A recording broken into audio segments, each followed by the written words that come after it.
I'm Michael Raymond. I'm from Oshkosh, Wisconsin, and I'm a videographer and multimedia journalist and a marketing professional.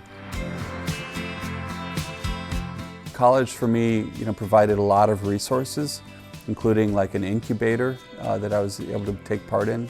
So, for someone, my experience during college was I was trying to start a business. And so my goal had always been to, when I graduated, that I would have a business that was producing positive income, for me, right off the bat. I had a lot of resources to do that, including teachers that were closer to my age, for the most part. So I tended to, I guess, some people would say that I was the brown-nosed type student, but I just, I connected with them. UW Oshkosh, where I went, they had a business success center, and so I was able to, put together a business idea, and try out a revenue model. And they actually, I was able to get funding for that even to try it out. So I was trying to originally create some kind of like an online community that centered around meditation and wellness. So, I've always actually been self-employed, so my first project that I took on right after graduation was a large stage production. It's called the Renaissance Blues and Jazz Extravaganza. It was quite an experience. So I actually got to work with the music director for it was basically a lot of legends of the blues and jazz scene in Milwaukee.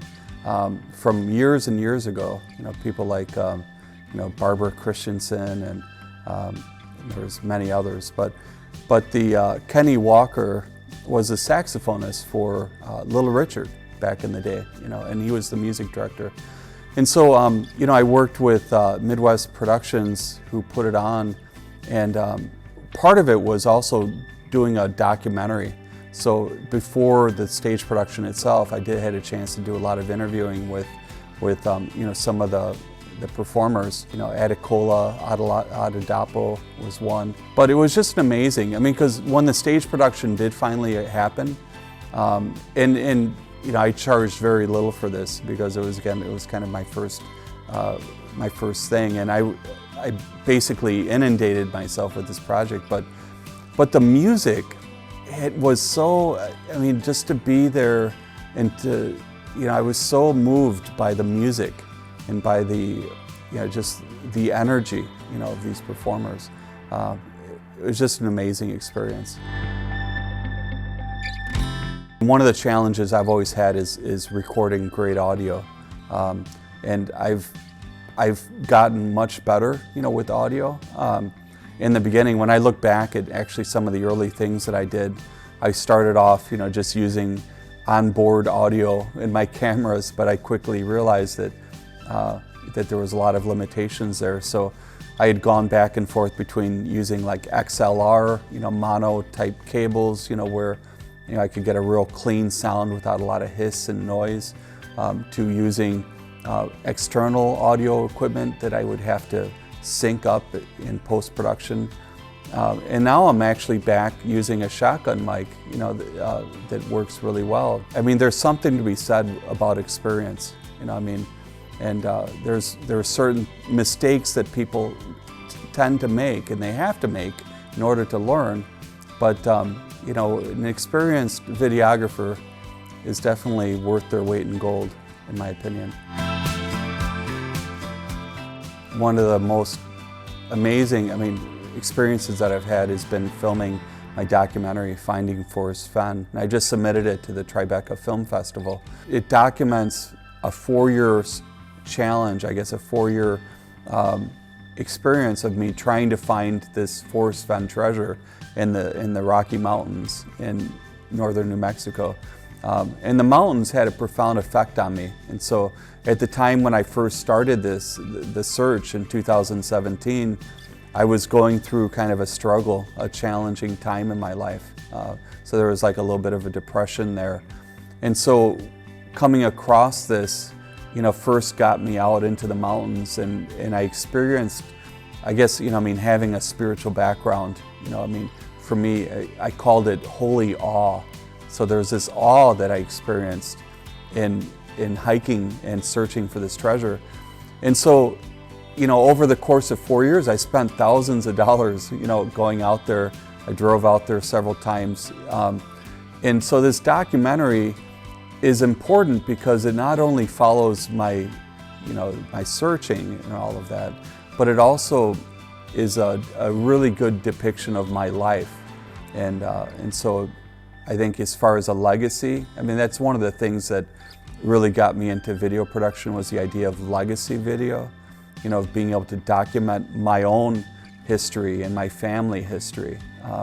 And so really one of the largest areas that I'm involved in is that whole idea of biographical and legacy documentary video. And so not only do I do that for myself, but I also help families and individuals tell their stories and document their legacy. So what drives me every day is the pursuit of perfection, the idea of being successful at it, So like being able to put together all the pieces and, in videography and graphic design and all of that.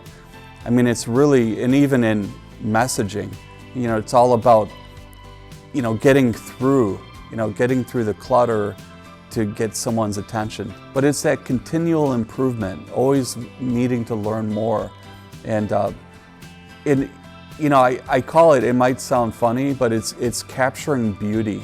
So it's the same thing that I do with my photography, and my videography, they kind of go hand in hand. But my whole purpose is to capture beauty, and in that messaging, and in the sights and the experiences, life happening. The more I can help my clients succeed in what they're doing to promote their message, whether it's using video or messaging or graphics, that's what drives me. So I would say, my advice for people that are trying to get into the field is to really go for it and to take those risks, not to hold back. A lot of times people, for instance, like I said, I was always self-employed, so, I've taken on whatever challenges have come my way, but the whole idea of what differentiates me from the other person, and even for people who aren't self-employed, I guess, as people ourselves, as video producers, or, whatever we are, whether we're, a marketing professional, whether we're a photographer, videographer, what is it about me that makes me different than the other person? And in the beginning, and for a long time, it was always about price. Well, I'll just charge less than the other person. But it shouldn't be that. And actually, the first thing I do to coach my clients is tell them, that you need to increase your prices. Because most people haven't, for years and years. But the idea, I guess, is, and the point that I'm trying to make, is that you need to differentiate yourself. What makes you stand, different than the other person, and that would be my advice.